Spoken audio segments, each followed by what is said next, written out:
Ek is Michael Skeepers. Ek is gelabel deur bendes. Want ek van weet aan watter bende behoort ek. My hart voel baie seer op rede ek kan nie by my huis gaan nie. Hulle het my belet van my huis af. Ek was gevang gewees saam met 'n bendelid in verband met drankbestuur. Wat ek in die tronk is, toe kom besoek my kinders my en hulle sê vir my pa, die gangsters sê hulle gaan pa doodskiet as pa huis toe gaan kom. Toe sê ek vir my kinders, ek gaan huis toe kom toe, hierdie kinders, toe sê hulle nee pa moet nie huis toe kom, hulle gaan vir pa doodskiet.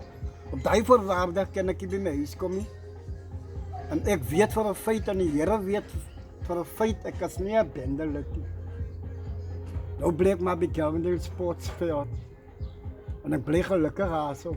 Maar net een ding, my hart voel baie seer op rede ek het 'n groot huis, maar ek kan nie by my huis gaan nie. Ek dink wat hier gebeur, dis 'n jaloesie. Wat daar gebeur. Wat hulle my label om te sê ek behoort aan die bendes. Ek is nie 'n gangster nie.